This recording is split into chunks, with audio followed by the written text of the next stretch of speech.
Assalamualaikum warahmatullahi wabarakatuh. Ini adalah lanjutan pembacaan kitab Takrimul Mar'ati fil Islam atau Takrimul Islam lil Mar'ah. Takrimul Islam lil Mar'ah, pemulihan Islam terhadap perempuan. Setelah kita membahas pendahuluan, yang mana di dalam pendahuluan tersebut penulis menyebutkan bahwasanya nikmat Allah atas hambanya muslim sangatlah agung.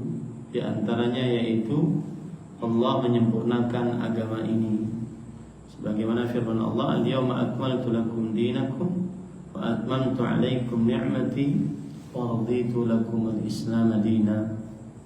Hari ini telah kusempurnakan untuk kalian agama kalian dan telah aku cukupkan nikmatku atas kalian dan telah aku ridai Islam sebagai agama kalian. Kemudian juga di dalam pendahuluan penulis menyebutkan beberapa ayat, inna dina indallahi Islam, sesungguhnya agama di sisi Allah hanyalah Islam. Wa man yabtaghi ghairal islami dinan falan yuqbala minhu wa huwa fil akhirati minal khasirin. Barang siapa mencari agama selain Islam, maka sekali-kali tidak akan diterima darinya dan dia di akhirat termasuk orang-orang yang merugi. Kemudian penulis membawakan bahwa agama yang Allah Subhanahu wa ta'ala memperbaiki akidah dan akhlak adalah agama Islam.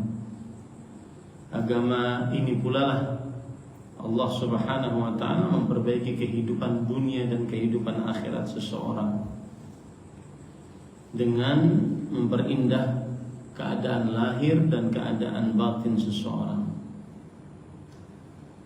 Sesungguhnya agama Islam adalah agama yang lurus, agama yang kokoh, agama yang sempurna keteguhannya dalam tujuan-tujuannya dan maksud-maksudnya.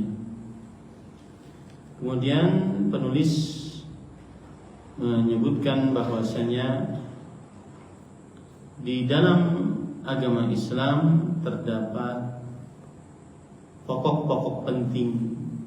Pada pertemuan sebelumnya kita juga sudah bahas pokok penting ini, yaitu yang pertama, agar seorang muslim senantiasa mendapatkan kebahagiaan sejati, kemuliaan yang sempurna, kebahagiaan di dunia dan di akhirat, maka dia harus berpegang teguh kepada pokok-pokok penting ini. Yang pertama, an ya'lama al-'abdu 'ilma al-yaqin anna ahsan al-ahkam wa aqwamaha wa akmalaha wa ajmalaha ahkamu rabbil alamin wa khaliqil khalqi ajma'in. Pokok yang pertama yaitu seorang hamba harus mengetahui dengan ilmu yang yakin bahwa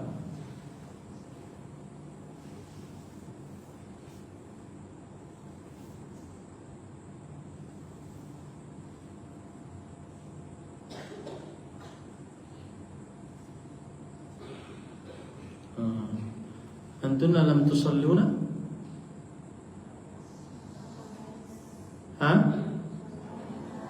Sudah salat belum? Sudah salat.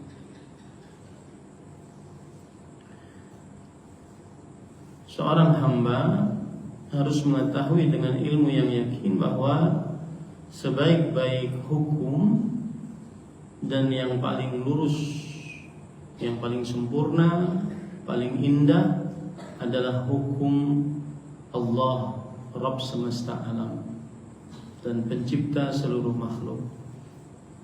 Ini harus ditanamkan di dalam diri seorang muslim dan muslimah, para santri putri, para musyrifah, munadzimah, para ustadzah bahwa harus meyakini seyakin-yakinnya sebaik-baik hukum dan hukum yang paling lurus, yang paling sempurna, paling indah adalah hukum-hukum Allah Subhanahu wa ta'ala, hukumnya pencipta seluruh makhluk.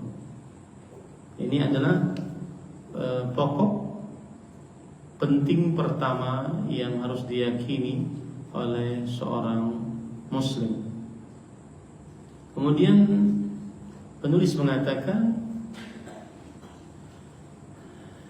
an yudrika al-'abdu anna sa'adatahu wa karamatahu murtabitatun tamam al-irtibat bi ta'atihi li rabbih wa iltizamihi bi ahkamihi wa anna haddahu wa nasibahu min dhalika bihasabi haddihi wa nasibihi min at-ta'ati wal iltizam.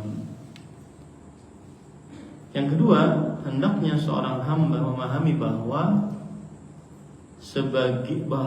kebahagiaan dan kemuliaannya sangat erat kaitannya dengan ketaatan kepada Rabb-Nya dan komitmennya terhadap hukum-hukum Allah Subhanahu wa ta'ala. Bagian dan jatahnya dari kebahagiaan di dunia dan di akhirat sesuai dengan kadar dan bagian dan jatahnya dalam ketaatan dan komitmen tersebut. Apa maksudnya? Maksudnya kebahagiaan sesuai dengan ketaatan. Seorang wanita muslimah akan mendapatkan kebahagiaan sebesar ketaatannya, sebesar ketaatannya kepada Allah Subhanahu wa ta'ala. Ini harus kita pahami baik-baik, bahwa seseorang akan bahagia, yang mana pengertian bahagia adalah tidak resah, tidak gelisah. Bahagia adalah tidak takut, tidak takut untuk kehidupan yang akan datang, tidak sedih atas sesuatu yang belum dia dapatkan, tidak resah, tidak gelisah untuk menghadapi kehidupan yang akan datang. Maka ini semua berkaitan dengan ketaatannya kepada Allah Subhanahu wa ta'ala. Semakin taat, semakin dia bahagia, semakin dia tidak resah, tidak gelisah. Semakin taat, semakin dia tidak sedih. Semakin taat, semakin dia tidak takut. Maka para taliban, santri-santri putri, para muhafizah, musyrifat, munazzimat dan ustadzah harus meyakini akan hal ini.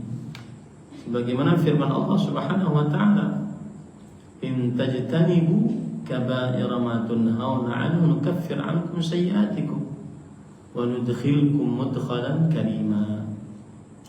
Yang artinya, jika kalian menjauhi dosa-dosa besar yang dilarang atas kalian, niscaya kami, yaitu Allah, hapus kesalahan-kesalahan kalian dan kami memasukkan kalian ke tempat masuk yang mulia. Orang bahagia jika taat. Ketaatan, kebahagiaanmu sesuai dengan ketaatanmu.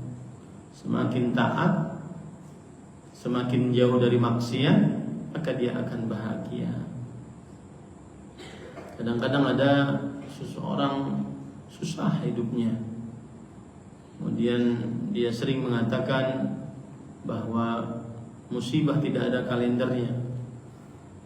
Mungkin iya dari sisi ilmu manusia, tapi semua sudah ditentukan oleh Allah Subhanahu wa ta'ala. Musibah sudah ditentukan oleh Allah Subhanahu wa ta'ala. Maka kalau seandainya seseorang kadang-kadang sering sekali dapat musibah, maka perhatikanlah bagaimana ketaatannya kepada Allah Subhanahu wa taala. Sering sekali resah, gelisah, sering sekali tidak tenang hidupnya, maka hendaknya dia memperhatikan ketaatannya kepada Allah Subhanahu wa taala. Nah, begitu juga Allah berfirman dalam Al-Qur'an, "Qad aflaha man zakkaha wa qad khaba man dassaha." Sungguh beruntung orang yang mensucikan jiwanya, dan sungguh merugi orang yang mengotorinya. Ini juga dalil yang menunjukkan bahwa kebahagiaan seseorang dan kemuliaannya sangat erat kaitannya dengan ketaatan kepada Allah, komitmennya terhadap hukum-hukum Allah. Kalau itu perintah dia kerjakan, kalau itu larangan dia jauhi. Nah, kemudian salisan, yang ketiga, saya tidak tahu ya sampai mana kita, tapi yang saya ingat sampai 2 sudah selesai. Ada yang mengingat dari para santri? Pokok yang penting yang kedua sudah, yang ketiga sudah belum? Dan saya berharap para santri mempunyai kitab khusus untuk kajian ini, yaitu buku khusus untuk kajian ini. Tidak boleh dicampur dengan yang lain. Dan bukunya judulnya adalah Takrim Al-Islam lil Mar'ah, pemuliaan Islam terhadap perempuan.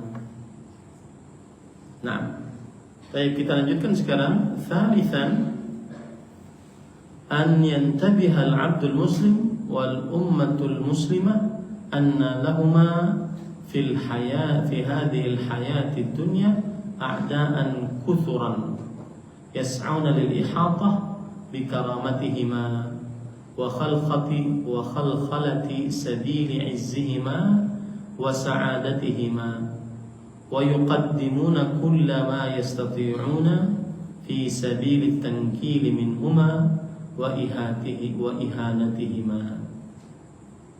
Yang artinya pokok penting yang ketiga adalah hendaknya seorang muslim ataupun umat Islam secara umum menyadari bahwa dalam kehidupan dunia ini mereka memiliki musuh yang banyak yang berusaha menjatuhkan kemuliaan mereka, menggoncang jalan kemuliaan dan kebahagiaan mereka, serta mengerahkan segala kemampuan mereka untuk merendahkan dan menghinakan mereka. Nah, ini harus dipahami baik-baik oleh para santri putri, musyrifah, munadzimah, muhaffizah, dan ustadzah. Afani Allah wa iyyakunna wa baraka fikunna.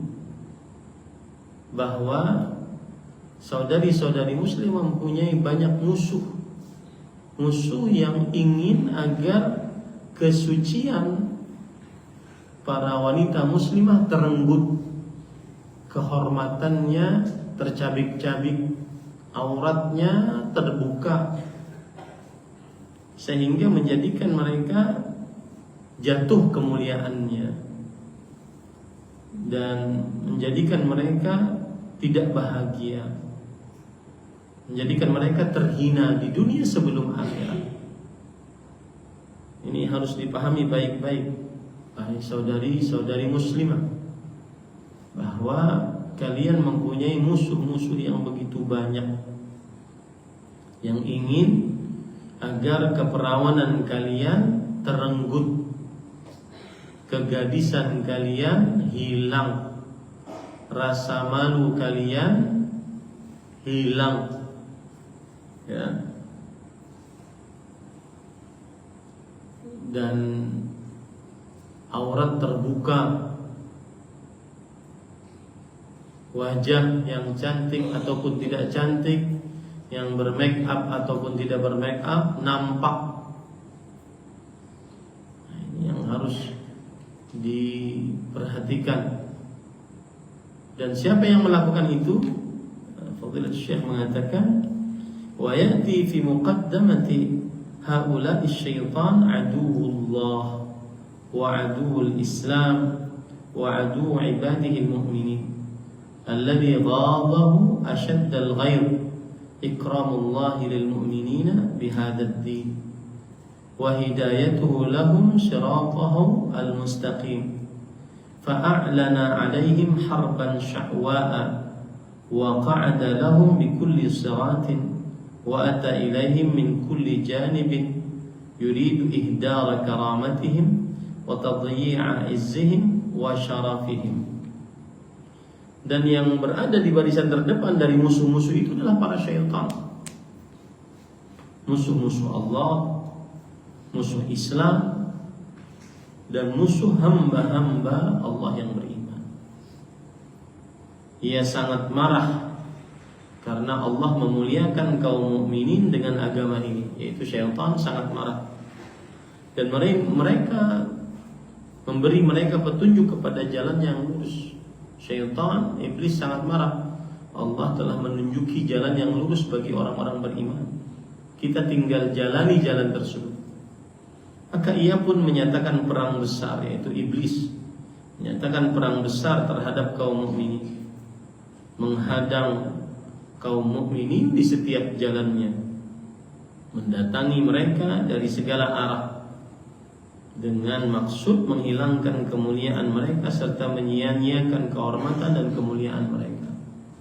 Hati-hati wahai kaum muslimat, afani Allah wa iyyakunna wa baraka fikunna. Hati-hati bahwa syaitan adalah musuh terbesar. Syaitan tujuannya agar kalian terbuka auratnya, agar kalian menjadi wanita murahan, menggoda laki-laki, wanita yang memperlihatkan bentuk tubuh, wanita yang tidak ada harganya, wanita yang disebutkan oleh Allah dalam Al-Quran al-khabithat, wanita-wanita buruk.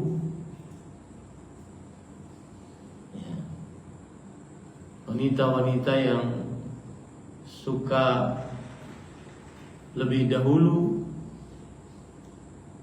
menggoda para lelaki. Ini adalah tidak paham pokok ketiga. Pokok ketiga bahwasanya kalian wahai para muslimat banyak musuhnya. Dan musuh yang paling pertama iblis, alaihi la'inullah. Semoga laknat-laknat Allah yang Allah berikan kepada iblis. Dan tujuan iblis agar wanita muslimah keluar dari jalan yang lurus, memperlihatkan goyangan bentuk tubuh, senyuman, wajah yang cantik, aurat yang terbuka. Itu semua adalah sudah disumpahi oleh iblis bahwa ia akan menghadang manusia untuk mengganggu manusia dari jalannya. Qala Allah Ta'ala, wa idh qulna lil malaikati isjudu li Adam fasajadu illa iblisa qala asjudu liman khalaqta fina qala ara'aitaka hadha alladhi karramta alayya la in akhartani la ahtanikanna dhurriyyatahu illa qalila qala idhhab faman tabi'aka minhum fa inna jahannama jazaa'ukum jazaa'an mawfura wastafziz man istata'ta minhum bisawtik وأجلب عليهم بخيرك ورجلك وشاركهم في الأموال والأولاد وعدهم وما يعدهم الشيطان إلا غرورا. Artinya penulis membawakan surat Al-Maidah ayat 15 sampai surat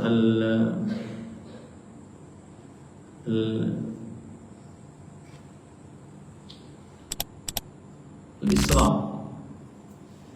Surat Al-Isra ayat 62 sampai 64. Yang artinya iblis berkata sebagaimana disebutkan oleh Allah dalam firman-Nya, sungguh aku benar-benar akan menyesatkan keturunannya, yaitu keturunan Adam, kecuali sedikit sekali. Allah berfirman, ya afwan sebelumnya, dan ingatlah ketika kami berfirman kepada para malaikat, sujudlah kalian kepada Adam, maka mereka pun sujud kecuali iblis. Karena iblis waktu itu dia bersama para malaikat. Iblis gak mau sujud. Ia berkata, apakah aku harus sujud kepada orang yang engkau ciptakan dari tanah? Ia berkata, terangkan kepadaku, inikah orang yang engkau muliakan atas diriku? Nah, di sini iblis hasad kepada Adam. Iblis hasad kepada Adam. Sungguh aku akan benar-benar menyesatkan keturunannya. Ini janji iblis kepada Allah Subhanahu wa taala. Kecuali sedikit sekali yang tidak aku sesatkan. Allah berfirman, pergilah engkau wahai iblis. Barang siapa di antara mereka mengikutimu, sesungguhnya Jahannam adalah balasan kalian. Sebagai balasan yang cukup. Dan kerahkanlah terhadap mereka pasukan berkudamu dan pasukan berjalan kakimu. Bersatulah dengan mereka pada harta dan anak-anak, dan berilah mereka janji. Dan tidaklah syaitan menjanjikan kepada mereka kecuali tipuan belaka. Ini ayat menunjukkan kepada iblis sudah bersumpah untuk mengganggu manusia. Kemudian penulis mengatakan, wa qala ta'ala inna syaitana lakum aduun fattakhidhuhu aduwan innama yad'u hizbahu liyakun min ashabis sa'ir. Dan Allah Ta'ala berfirman yang artinya, sesungguhnya setan itu adalah musuh bagi kalian, maka jadikanlah ia sebagai musuh. Sesungguhnya ia hanya mengajak golongannya agar mereka menjadi penghuni neraka yang menyala-nyala. Ini harus dipahami baik-baik, bahwasanya iblis mengajak kepada neraka. Iblis mengajak kepada neraka, dan iblis adalah musuh. Dan pokok ketiga penting adalah memahami bahwasanya kaum muslimat memiliki iblis, memiliki musuh. Musuhnya adalah iblis yang mengajak kepada neraka.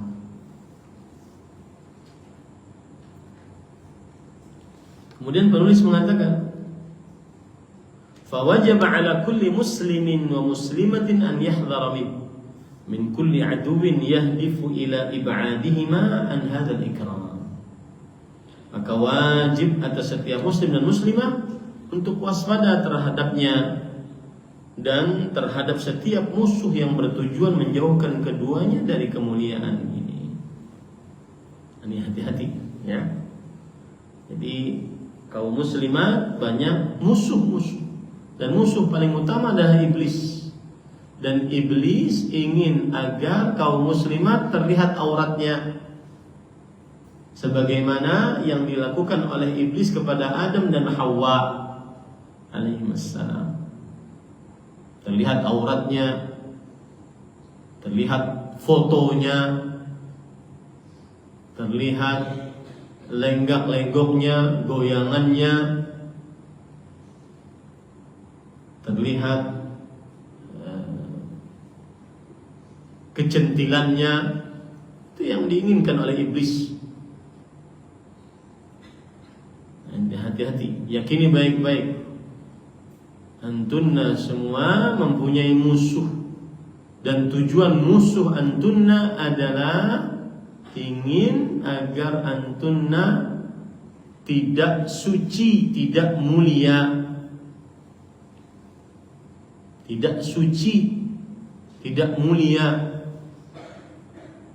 Saya tadi siang makan di rumah makan bersama keluarga. Subhanallah, ada di pojokan ada perempuan-perempuan ngobrol paling besar sampai semua orang melihat.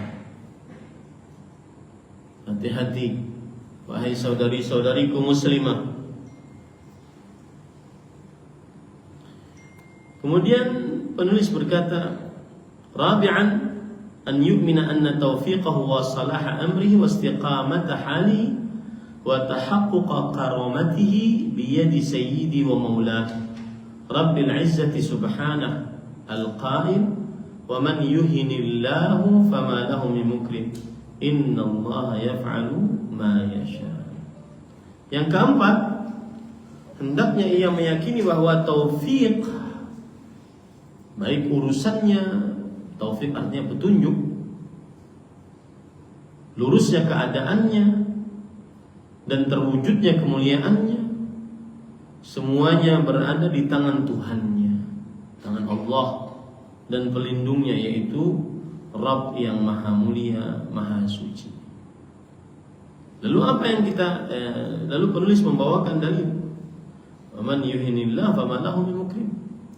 Innallaha yaf'alu ma yasha." Yang artinya, barang siapa yang dihinakan Allah, maka tidak ada seorang pun yang dapat memuliakannya. Sesungguhnya Allah berbuat apa yang Dia kehendaki. Kalau Allah sudah hinakan orang tersebut, maka tidak ada yang bisa memuliakannya. Ingat itu baik-baik, wahai saudari-saudari muslimah. Kemuliaanmu di tangan Allah. Jika Allah ingin engkau hina, pasti hina. Tidak akan ada yang bisa memuliakan. Maka kalau begitu, walihada fa innahu alaihi an yuqawwiya silatahu bihi subhanahu wa yatluba karamatahu minhu. Waqad kana min du'ain Nabi sallallahu alaihi wasallam, Allahumma aslih li dini alladhi huwa ismatu amri wa aslih li dunyaya allati fiha ma'ash wa aslih li akhirati allati fiha ma'adi waj'alil khaira hayata ziyadatan li fi kulli khair wal mauta rahatan li min kulli syarr. Karenanya ia harus menguatkan hubungannya dengan Allah, memohon kemuliaan dari Allah. Dan ini sudah dicontohkan oleh Nabi Muhammad SAW dalam doanya.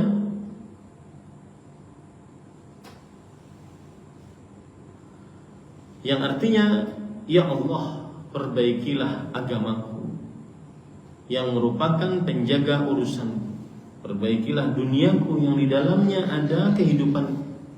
Perbaikilah akhiratku yang di sanalah tempat kembaliku. Jadikanlah kehidupan sebagai tambahan bagiku dalam setiap kebaikan, dan jadikanlah kematian sebagai istirahat bagiku dalam setiap keburukan. Nah, ini ahibati fillah, akhawatil muslimat, afani Allah wa iyyakunna wa baraka fikunna.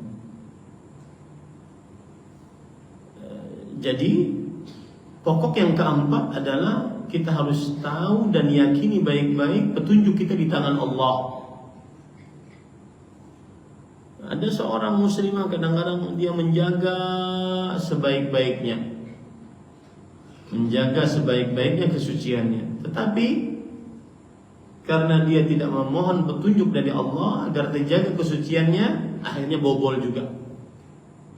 Akibat teman, akibat pergaulan, akibat lingkungan. Hati-hati Pak. Ada santri putra hafiz Quran 30 juz. Santrinya baik akhlaknya, bahasa Arabnya bagus.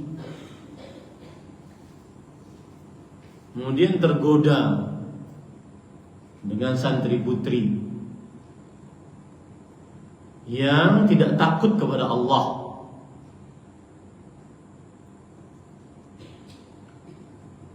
Maka akhirnya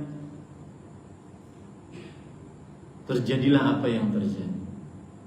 Jangankan di antara santri, di antara ustadzah yang sudah bersuami, berselingkuh dengan laki-laki yang sudah beristri, gara-gara tidak memohon petunjuk kepada Allah.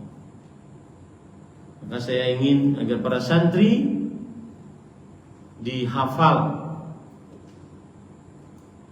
doa ini, dan pertemuan yang akan datang saya akan memeriksa hafalannya, dihafalkan kepada para wali kelasnya seluruhnya. Allahumma aslih li dini alladhi huwa ismatu amri. Ya Allah, perbaiki agamaku yang menjagaku. Wa aslih li dunyana allati fiha ma'ash. Perbaiki urusan duniaku yang di dalamnya kehidupanku. Wa aslih li akhirati allati fiha ma'adi. Perbaikilah akhiratku yang di dalamnya tempat kembaliku. Waj'al hayata ziyadatan li fi kulli khair. Dan jadikan kehidupan sebagai tambahan untukku dalam setiap kebaikan. Nah, semestinya begini, kehidupan itu selalu harus ada tambahan kebaikan, jangan nambah keburukan. Dan saya berpesan kepada para santri, para penuntut ilmu, jika penuntut ilmu bermaksiat, itu tidak sama besar dosanya dengan orang awam yang bermaksiat. Karena penuntut ilmu sudah tahu ilmunya, dia menghafal Quran, dia menghafal hadis, dia lebih tahu dari orang awam. Allah dan Maha mengetahui, Allah Maha mendengar, Maha melihat. Maka kalau dia bermaksiat, maka ini lebih besar dosanya. Makanya ada perkataan para ulama salaf, la taj'alillah ahwanan nadhirina ilaih. Jangan jadikan Allah zat yang paling tidak ada nilainya saat melihatmu. Kalau dilihat orang takut, tapi kalau sendirian dilihat oleh Allah, semuanya dia lakukan. Hati-hati, dihafal ya para santri putri. Nanti disetorkan. Beberapa nanti akan saya coba di majelis. Nah, kemudian penulis mengatakan, wa fi hadza dalalatun ala annahu la ghina li ahadin an rabbih fi salahi umurihi wa istiqamati syu'unihi wa tahaqquqi karamatihi wa ikramihi. Dalam hal ini terdapat dalil bahwa tidak seorang pun bisa merasa cukup tanpa Rabb-nya dalam memperbaiki urusannya, meluruskan keadaannya, serta meraih kemuliaan dan pemuliaannya. Ini yang harus dipahami pokok keempat para santri sekalian dan para musyrifat, munazzimat. Dan saya pesan banget nih kepada santri-santri saya dan kepada siapa saja yang menjadi sivitas di pesantren ini, dari putri-putri, baik munazzimat, musyrifat, muhafizat, ustadzah, santri putrinya, maka yakini baik-baik, al-khabithat lil khabithin. Wanita yang buruk pasti dapat akan laki-laki yang buruk, itu pasti. At-tayyibat lit tayyibin. Wanita yang baik maka pasti dapat laki-laki yang baik. Allah tidak pernah bohong. Maka berdoalah kepada Allah untuk terjaga di dalam Islamnya, imannya, kesuciannya, kegadisannya, keperawanannya, sifat malunya. Saya sering mendengar Fadilat Syekh Abdul Razzaq bin Abdul Muhsin berkata, ad-du'a miftahu kulli khair. Doa kunci segala kebaikan. Berdoalah kepada Allah Subhanahu wa ta'ala. agar dijaga kemuliaan. Karena kita tidak tahu godaan iblis mana yang mengajak kita melangkahkan kaki ke tempat sesuatu atau menghubungi seseorang dan seterusnya. Kemudian penulis mengatakan, khamisan an yaj'ala akbar hammi fi hadhihi al-hayati ad-dunya an yakuna kariman 'inda Allah hatta yahdha bi ikramillahi lahu wa an yas'ada bima a'addahu Allah subhanahu li 'ibadihi al-mukramin min karamin ad-din. Qala fihim ulaika fi jannatin mukramun. Yang artinya pokok yang kelima, hendaknya perkara terbesar yang menjadi perhatian seseorang dalam kehidupan di dunia ini adalah bagaimana ia menjadi mulia di sisi Allah. Perhatikan itu baik-baik. Itu cita-cita kita semua. Mulia, terhormat, mempunyai kedudukan yang tinggi di sisi Allah Subhanahu wa ta'ala. Ya. Sebagian orang ada yang mengerjakan hal-hal yang memalukan hanya untuk viral, apalagi hanya untuk dapat AdSense di media-media sosial.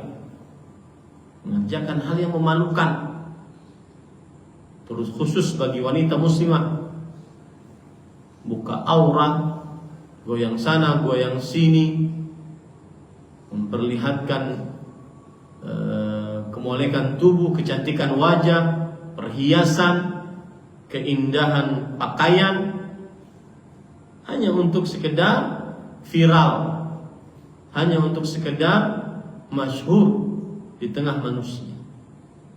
Tidak. Yang menjadi perhatian terbesar kita adalah bagaimana seseorang di kehidupan dunia ini ia mulia di sisi Allah, sehingga ia memperoleh kemuliaan dari Allah dan berbahagia dengan apa yang telah Allah siapkan untuk hamba-hambanya yang dimuliakan. Kemudian penulis membawakan dalil, ulaika fi jannatin mukramun. Mereka itulah orang-orang yang berada di dalam surga. Mereka dimuliakan. Mereka dimuliakan. Ini para ikhwan yang dirahmati oleh Allah Subhanahu wa ta'ala. Kemudian penulis mengatakan, fatilka hiyal karamatul haqiqiyah wa nailu dhalika innama yakunu bi tahqiqi taqwahu subhanahu fi sirri wal alani wal ghaib wash shahadah. Qala Allah ta'ala, inna akramakum 'indallahi atqakum. Ya, artinya itulah kemuliaan yang hakiki. Mulia di sisi Allah itulah mulia yang hakiki. Ya, bukan yang dipuji oleh orang cantiknya, oleh semua followersnya, cantiknya dan seterusnya. Enggak. Meraihnya hanyalah dengan mewujudkan ketakwaan kepada Allah Subhanahu wa ta'ala, baik dalam keadaan rahasia maupun terang-terangan, yang tersembunyi maupun yang tampak. Ini hati-hati, ya.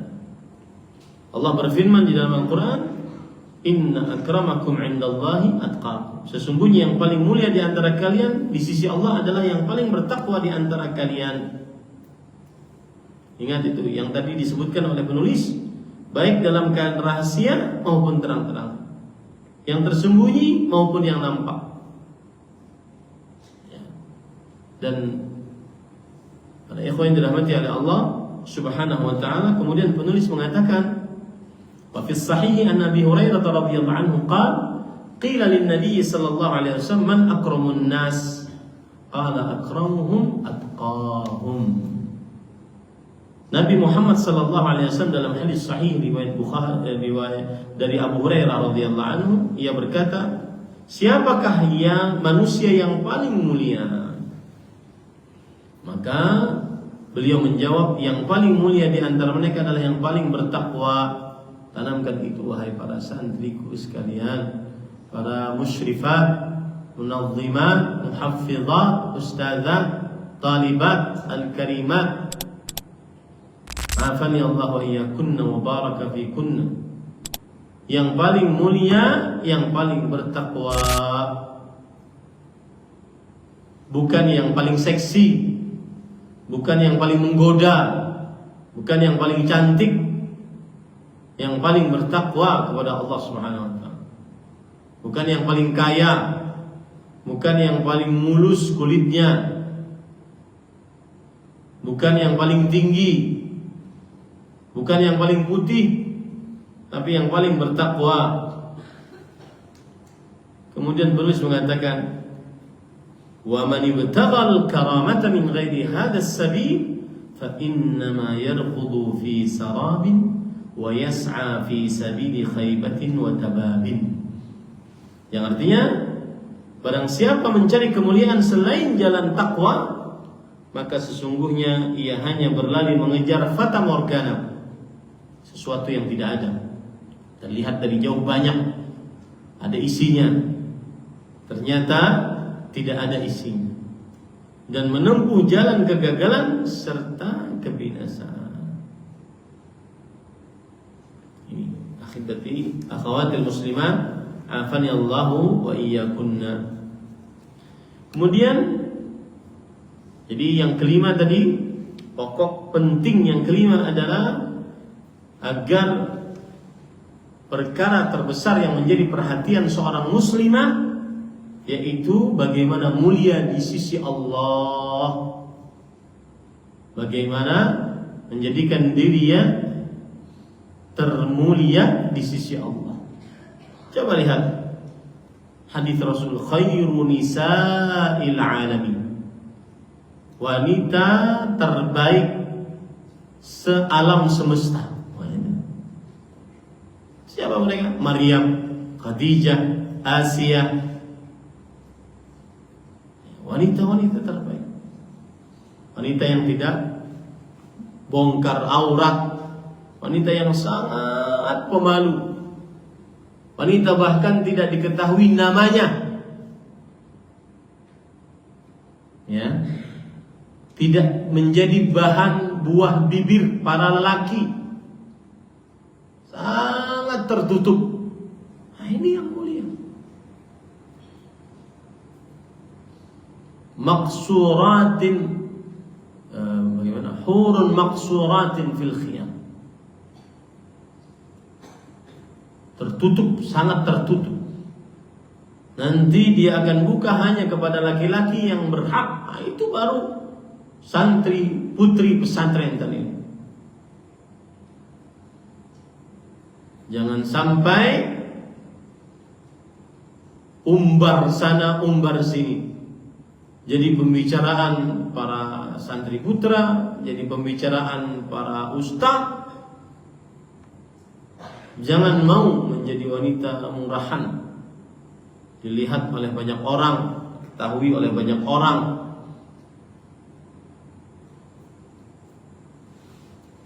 Nah, sadisan, anna al-mar'ata ala wajhi al-khusus yalzamuha an ta'lama an ahkam asy-syar' al-muta'alliqah bi sya'niha muhkamatun ghayat al-ihkam, mutqanatun ghayat al-itqan, la naqsa fiha wala khalal wala dhulm fiha wala zalal. Kaifa la wa hiya ahkamu khairil hakimin wa tanzilu rabbil alamin, al-hakim fi tadbiri, al-basir bi ibadihi, al-alim bima fihi sa'adatuhum wa falahuhum wa salahuhum fid dunya wal akhirah. Yang artinya, yang keenam, dan ini pokok penting yang keenam khusus untuk wanita muslimah. Wanita secara khusus wajib mengetahui bahwa hukum-hukum syariat yang berkaitan dengan dirinya adalah hukum-hukum yang sangat kokoh, hukum yang sangat sempurna ketetapannya, sangat teliti dengan telitian yang sempurna. Tidak ada kekurangan padanya, tidak ada cacat, tidak ada kezaliman di dalamnya, tidak ada pula kekeliruan. Bagaimana mungkin tidak demikian? sedangkan karena ia adalah hukum-hukum dari sebaik-baik hakim Allah Subhanahu wa taala dan merupakan wahyu yang diturunkan oleh Rabb Allah Subhanahu wa taala, Rabb semesta alam yang maha bijaksana dalam pengaturannya, maha melihat keadaan hamba-hambanya, maha mengetahui apa yang menjadi kebahagiaan, keberuntungan dan kebahagiaan wanita muslimah di dunia dan di akhirat. Nah, ini harus diyakini baik-baik hukum-hukum syariat khusus bagi wanita muslimah. Seperti urusan aurat, ini hukum khusus bagi wanita muslimah. Urusan berhubungan dengan laki-laki yang bukan mahram, hukum khusus bagi wanita muslimah. Hukum bersafar tanpa mahram, hukum memakai minyak wangi di hadapan laki-laki yang bukan mahram, dan seterusnya. Maka harus yakini baik-baik hukum-hukum tersebut fi ghayatil itqan, benar-benar teliti dengan ketelitian yang sempurna. La naqsa fiha, tidak ada kekurangan di dalamnya. Tidak ada kekurangan di dalamnya. Kemudian penulis mengatakan, ولهذا فإن من أعظم العدوان وأشد الإثم والهوان أن يقال في شيء من أحكام الله المتعلقة بالمرأة أو غيرها إن فيها ظلما أو هضما أو جحفا أو زللا ومن قال ذلك أو شيئا منه فما قدر ربه حق قدره ولا قدره حق توقيره Wallahu jalla wa ala yaqul ma lakum la tarjuna lillahi waqara. Yang artinya, karena itu termasuk bentuk pelanggaran paling besar dalam Islam, dosa paling berat, kehinaan yang sangat parah, jika ada yang mengatakan tentang sesuatu dari hukum-hukum Allah yang berkaitan dengan wanita atau selainnya, bahwa di dalamnya ada kezaliman.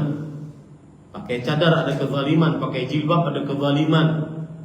Ya, bahwa di dalamnya ada pengurangan hak. Wanita susah bernafas gara-gara pakai cadar, gara-gara ada syariat cadar. Ini pengurangan hak, kata mereka. Ada ketidakadilan. Wanita dapat harta waris setengah daripada laki-laki. Persaksian wanita 2 dibandingkan 1 laki-laki. Mereka lalu mengatakan ketidakadilan ini. Laki-laki boleh poligami, perempuan tidak boleh poligami atau poliandri.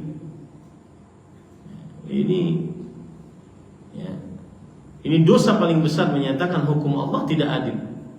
Barang siapa mengatakan demikian atau sebagian dari itu, maka sungguh tidak mengagungkan Rabb-Nya dengan pengagungan semestinya dan tidak memuliakan Allah dengan pemuliaan yang semestinya. Allah Jalla wa'ala berfirman, mengapa kalian tidak membesarkan Allah sebagaimana mestinya? Kemudian penulis mengatakan, aila tu'amilunahu mu'amalata man tuwaqqirunahu wa tawqir ta'zim min tawqirihi subhanahu an taltazima ahkamah wa tuti'a awamirah wa ta'taqida anna fiha as-salamata wal kamala wa rif'ah wa man i'taqada fiha khilafa dhalik فما أبعده من الوقار وما أجدره في الدنيا والآخرة بالخزي والعار فهذه أصول مهمة وضوابط عظيمة يجدر التنبيه لها والعناية بها بين يدي هذا الموضوع بل هي في الحقيقة ركائزه التي عليها يبنى وأسسه التي عليها يقوم. yakni kalian tidak memperlakukan Allah sebagaimana perlakuan kepada zat yang kalian agungkan. Ya. Artinya kalau ada orang yang mengira bahwasanya di dalam syariat Allah untuk perempuan ada kezaliman, ada pengurangan hak, ada ketidakadilan, ada keliruan, berarti dia tidak mengagungkan Allah sebagaimana dia mengagungkan selain Allah. Adapun yang dimaksud dengan tauqir adalah pengagungan. Dan termasuk bentuk pengagungan terhadap Allah Subhanahu wa ta'ala berpegang teguh kepada hukum-hukumnya, menaati perintah-perintahnya, meyakini bahwa segala hukum-hukum itu terdapat keselamatan, kesempurnaan dan kemuliaan. Ini baik-baik. Ini pegang baik-baik. Semua hukum Allah dan syariat Allah berbeda-beda pengagungan jika ditaati terdapat keselamatan, kesempurnaan dan kemuliaan.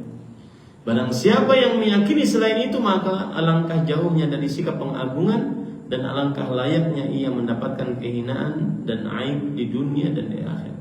Nah, inilah pokok-pokok penting, kaidah-kaidah yang agung yang patut diberi perhatian sebelum kita memasuki tema pemuliaan Islam untuk perempuan. Bahkan pokok-pokok ini adalah pilar-pilarnya, artinya pondasinya yang dibangun di atasnya perkara-perkara yang akan kita bahas insyaallah taala. Nah, wallahu alam, ini yang bisa disampaikan saudari-saudari muslimah, al-akhwat, al-talibat, al-muhaffizat, al-musyrifat, al-munazzimat, wal-usadat, wal-ummahat, al-karimat, afani Allah iyyakunna. Kita cukupkan dengan kafaratul majlis dan juga kepada para ikhwah yang ikut hadir di sini. Mudah-mudahan bermanfaat kajian ini. Subhanallahi bihamdihi, asyhadu an la ilaha illa anta, astaghfiruka wa atubu ilaik. Wassalamualaikum warahmatullahi wabarakatuh.